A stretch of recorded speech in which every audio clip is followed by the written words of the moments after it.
una reflexión capaz, porque algunos lo tienen como una figura cándida, genuina, a la señorita Greta Thunberg. Yo le quisiera consultar, ¿quién es Greta Thunberg más allá de una jovencita ahora de 18 años con Asperger, mutismo selectivo, no sé, distintas cosas bueno, que es por lo menos lo que aparenta, pero en verdad, ¿quién es Greta Thunberg y qué hay detrás de ella? Es muy interesante que se me pida una reflexión en torno a Greta Thunberg, porque ciertamente es quizás la cara visible, marketinera, mediática, que se arroga el ecologismo para sí a fin de instaurar una visión específica de la humanidad. Y no en vano se ha tomado a una mujer, no en vano se ha tomado a una mujer de escasa edad, y no en vano se toma una mujer de escasa edad con ciertas particularidades en su persona. Porque de esta manera, muchas veces, y esto es un producto propio de la posmodernidad, quien critica un mensaje en la posmodernidad, mensaje y mensajero se encuentran confundidos, podríamos decir fusionados. Por lo tanto, criticar el mensaje de Greta Thunberg pareciera ser, en términos de posmodernidad, que uno está criticando a Greta Thunberg. Y de hecho, poco importa su persona en cuanto a lo que decide realizar en sus ámbitos privados, sí importa aquellas ideas que ha enarbolado. Tiempo atrás, Greta Thunberg aparecía en las organizaciones de las Naciones Unidas para exigir compromisos nuevos, concretos, urgentes contra las crisis climáticas y se dirigía como una pequeña y dulce niña a más de 60 líderes internacionales. Esta aparición que realiza en aquel momento consolida una idea propia del ecologismo, una suerte de religión pagana dentro de la posmodernidad, en la cual se vaticinaba una nueva líder mesiánica. Esta líder mesiánica, que había surgido ya en la cumbre climática del 2018, se mantuvo vigente y cobró un alcance público nunca antes visto. Incluso en un momento dado, vemos cómo esta inocente mujer, esta inocente niña, realizó una abierta campaña en favor de candidatos demócratas, donde uno empieza luego a cuestionarse si acaso no era en esencia aquella persona preocupada por la gestión ambiental, sino que en todo caso se convalidaba lo que muchos intelectuales habían supuesto en aquel momento. Greta Thunberg era, como se dijo en su momento, no cualquier tipo de ecologista, sino la verdadera ecologista, aquella que es una sandía, aquella que es verde por fuera y roja por dentro. Ciertamente el fenómeno de Greta Thunberg no puede ser subestimado, y esto es real. Si uno se va a empezar a guiar por las investigaciones que realiza nuestro gran y querido amigo Pablo Muñoz Iturrieta, verá que la joven activista sueca forma parte de una ruin campaña mediática que lleva adelante toda agenda progresista, es decir, los paralelismos entre las estrategias comunicativas del ecologismo y el feminismo son innegables.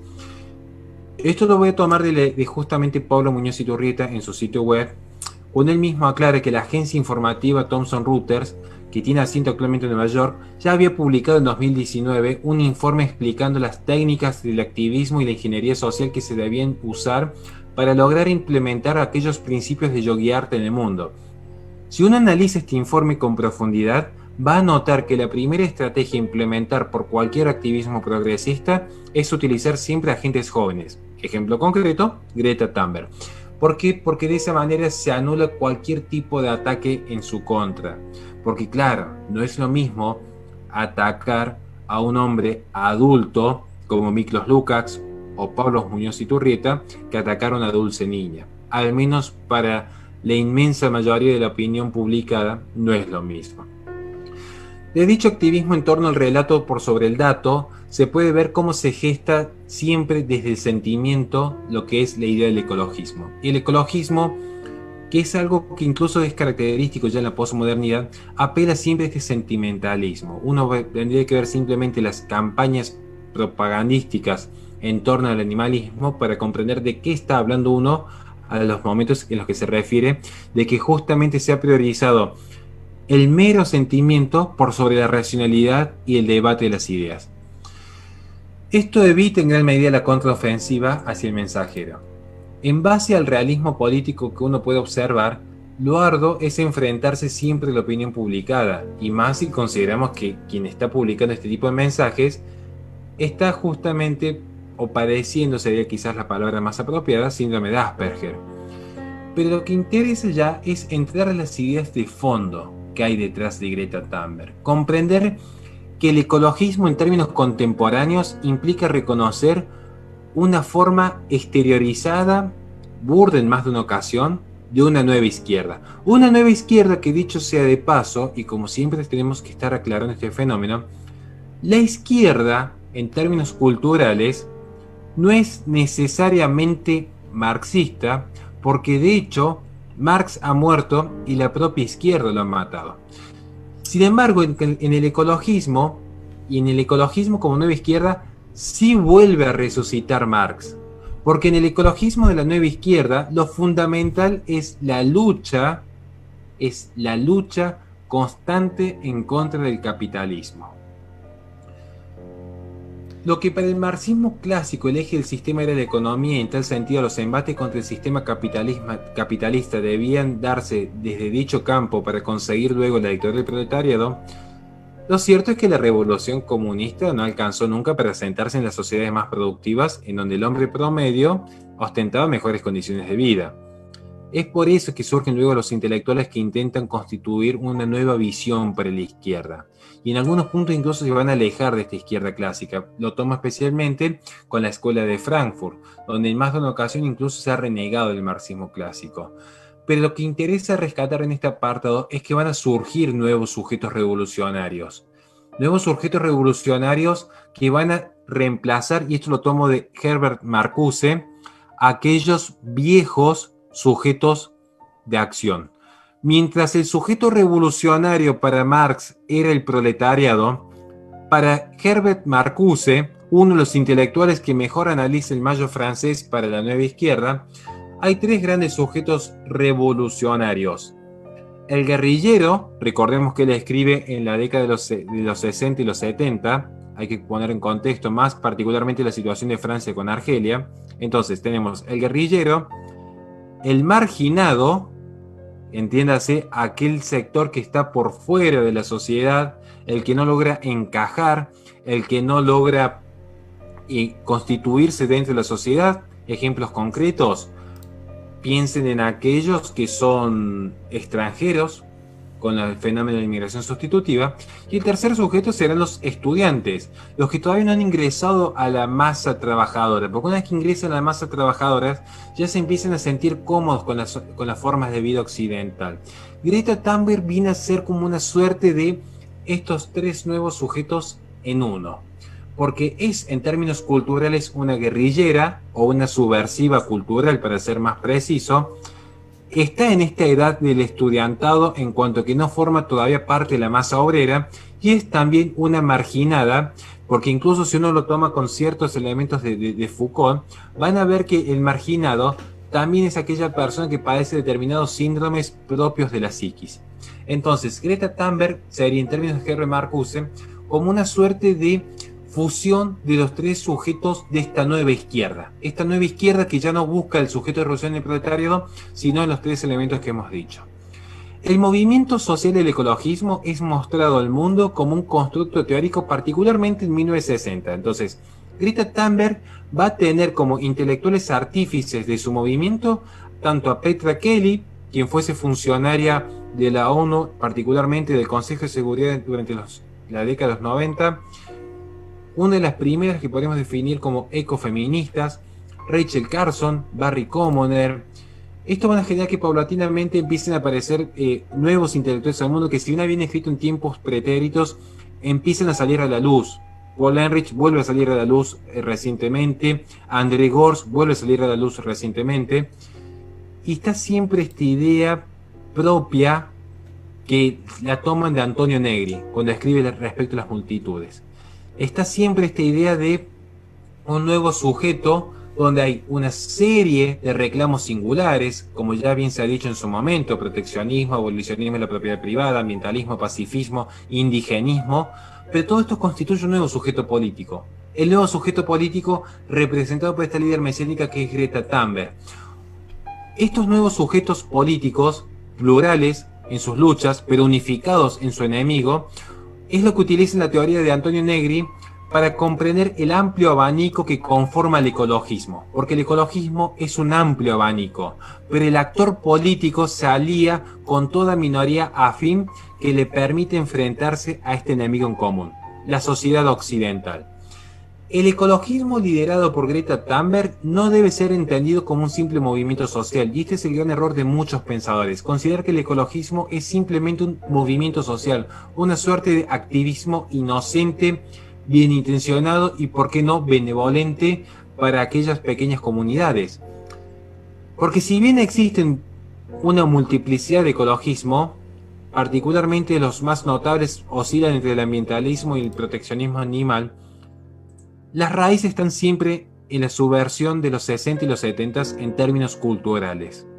Y están enmarcados siempre en una lucha en contra de la sociedad occidental, donde uno va a ver que tanto desde Adorno hasta Marcuse, hasta incluso algunas intelectuales del feminismo, van a tratar de ver a esta suerte de paralelismo entre cualquier síntoma de explotación con la actitud propia de la sociedad occidental. Por eso van a notar luego que siempre subyace este discurso de la equiparación de la mujer con la madre naturaleza y el hombre heterosexual que está constantemente realizando su actitud predatoria en desmedro del otro. Curiosamente son los que ellos más temen al otro y por eso han fogoneado la atomización del individuo y la fragmentación de su identidad. Lo que importa rescatar en este punto es que aun cuando a nivel mundial se trabaja en la búsqueda, por ejemplo, de energías renovables, el discurso políticamente correcto sigue siendo establecer siempre que la industrialización occidental es el germen de todos los males del planeta. Siendo que en realidad se ha demostrado que justamente en las sociedades occidentales el principal motor de la búsqueda en pos de la libertad y la propiedad han sido, tal como lo expresasen los estudios de la Fundación Heritage, Heritage Foundation más precisamente, los que han demostrado que justamente la evolución de la libertad económica está ligada íntimamente a la reducción de energías que son perjudiciales para el ambiente y la contaminación. Curiosamente, las economías más socialistas y centralizadas que han generado un mayor atraso son los que más dependen de los hidrocarburos contaminantes y los que mayor contaminación han generado a nivel mundial. De hecho, véase cómo es el plano del Tratado de París en los países categoría T2 para notar esto que uno acaba de mencionar. Entonces, vemos pues que como toda ideología, y esto es lo que importa rescatar de Greta Thunberg, en toda ideología, este conjunto de ideas abstractas están siempre desfasadas de la realidad. Son modelos y son modelos fallidos. Fue un modelo fallido el enfriamiento global, fue un modelo fallido el cambio climático, fue un modelo fallido el calentamiento global, el enfriamiento, los agujeros en las capas de ozono, la superpoblación. Son modelos fallidos, pero son modelos fallidos en torno a las distopías, porque si bien en el modernismo existían las utopías y los proyectos positivos en los 4 metarrelatos que bien explica Lyotard, en la posmodernidad las distopías y los proyectos son negativos. Ejemplos concretos, vean simplemente cómo se produce en el arte esta idea del mundo que ha colapsado a causa del mal manejo de la gestión ambiental. Pero curiosamente, estos modelos se amplían siempre en dos criterios: el determinismo, futurología, este determinismo que pareciera ser que es insalvable ya, y siempre la gestión del miedo. Si algo caracteriza el ecologismo es que utiliza el poder político como gestor del miedo en el ser humano, y a partir del miedo, tal como se ha visto en la pandemia, es que se pueden realizar cualquier tipo de política pública de control sobre la población, lo cual también se traduce entre tantos elementos el control poblacional y el control natalicio. Entonces, estas distopías que generan un miedo interno en el hombre es lo que abastece luego el poder político, el poder controlarlo sin capacidad de crítica alguna. En forma constante se establece un atropello en el campo simbólico. Piensen particularmente en lo que es la cultura y el lenguaje, para que se pueda identificar a la sociedad occidental con todo su legado intercultural, como lo diría Edmund Burke, como aquella suerte de pecado original que se debe purgar para alcanzar alguna suerte de paraíso terrenal, que insisto, curiosamente el relato oficial en la posmodernidad es más distópico que utópico. Lo real y concreto es que finalmente las economías centralizadas son aquellas que mayor irregularidad tienen en cuanto a la explotación de recursos naturales. Pero luego vemos que son dichos corporativismos que buscan centralizar esto los que están financiando a Greta Thunberg. Es una cuestión que no se debe dejar pasar. El ecologismo es una de las tantas corrientes posmodernas que amenazan la vida en libertad dentro de lo que es Occidente. El devenir de un nuevo sujeto que se alía con distintas facciones, indigenismo, feminismo, pacifismo, presenta una suerte de orden de pensamiento que solo ataca a un determinado núcleo de la sociedad. Vamos a ver algunos ejemplos concretos de esto para que se entienda acabadamente. Arne Naess fue el creador de la corriente de ecología profunda. Es el ejemplo paradigmático del ecologismo que promueve la diversidad cultural en desmedro de Occidente. Él es el que enarbola esta visión biocentrista, en una posición antagónica con la tradición antropocentrista de Occidente. Tenemos a Murray Bookchin, que fue el propulsor del proyecto Ecología Social, que plantea la regresión al pensamiento utópico marxista. De hecho, él es el que hace una suerte de paralelismo en algunas cuestiones al Mayo francés, cuando afirma la frase: seamos realistas, hagamos lo imposible, que era de Mayo francés, para transformarla luego en: si no hacemos lo imposible, deberemos afrontar lo inconcebible. Tenemos luego voy a tomar ejemplos concretos, André Gorz, que es el padre de la ecología francesa, discípulo de Jean-Paul Sartre, que era crítico del viejo marxismo, anticapitalista y claramente existencialista. Ivan Illich, que era un teólogo que cuestionó por completo desde el ecologismo todas las instituciones escolares, sociales, productivas de la cultura occidental. Brian Dominic, que es un teórico que plantea que el veganismo y la liberación animal son la única forma verdadera de revolución social en contra de Occidente. Así como vamos retomando actualmente a lo que es la figura de Greta Thunberg, es oportuno ver que quienes la están financiando para este proyecto en contra de Occidente son curiosamente empresas y corporaciones establecidas en Occidente. Uno de los principales asesores que ella posee, que es Renshaw, es quien dirige el think tank Global Challenges, que es creado por la ex ministra socialdemócrata Persson, que actuó en 2007 con un rol fundamental dentro de lo que fue la ONU. Vamos a ver luego que, y no me quiero extender en los informes porque se nos iría el tiempo ya, pero quienes la financian son esencialmente grandes consorcios inmobiliarios y grandes empresas internacionales como la Agencia de Energía que se asienta actualmente en Suecia, que son los que están justamente buscando que estas corporaciones multinacionales suecas logren operar a nivel internacional sin restricción alguna. Por eso tienen esta visión específica de instaurar el relato de las energías sustentables como el único mecanismo para salvaguardar a la sociedad. ¿Por qué? Porque una vez que se instauran y ya monopolicen el mercado, como están haciendo actualmente las Big Tech, que de hecho tienen un comportamiento oligopólico, hay una tendencia al oligopolio en ese sentido, son los que luego van a impedir que las demás naciones que no llegaron a tiempo a desarrollar tales tecnologías se subsuman en la más ruin pobreza y se dediquen a ser simplemente elementos extractivos de sus recursos para permitir que las mejores calidades de vida las ostenten justamente aquellas naciones y aquellas corporaciones que alcanzaron primero el lugar en estas carreras por las energías renovables. No en vano están financiando en forma millonaria a Greta Thunberg para que se instaure este discurso hegemónico. Un discurso hegemónico que, insisto, se presenta como una búsqueda de erradicar la cultura occidental, pero finalmente el financiamiento demuestra que lo que quieren hacer es erradicar la cultura occidental para monopolizar por completo la cultura occidental.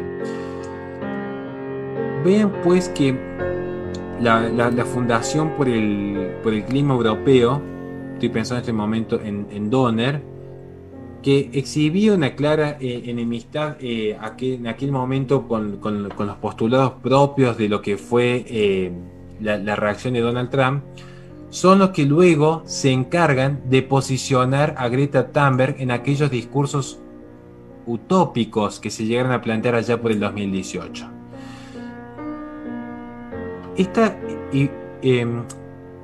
Esta Fundación Europea por el Cambio Climático posee curiosamente el financiamiento, por ejemplo, de Rockefeller's Brothers, por dar un ejemplo específico. Es decir, detrás del ecologismo, detrás de Greta Thunberg, lo que hay es una excelente estrategia de marketing donde las listas de empresas corporativistas se están incrementando año tras año. Greta Thunberg enarbola este discurso ecologista, enarbola este discurso antioccidental con los teóricos ya mencionados. Pero detrás del discurso lo que hay no es más que un objeto de publicidad de aquellos que desean introducirse al mercado con una protección política en desmedro de la libertad económica que, tal como lo demostró Heritage Foundation, es lo que finalmente favorece el cuidado ambiental en contra de la coacción legislativa. Ante los fenómenos culturales y económicos que se han expuesto, es función de que cada uno pueda luego discernir si detrás del discurso mesiánico de la activista sueca se puede esconder un sinfín de causas desleales que buscan socavar los pilares propios que han hecho al legado occidental y la cultura tal como se conoce en la actualidad.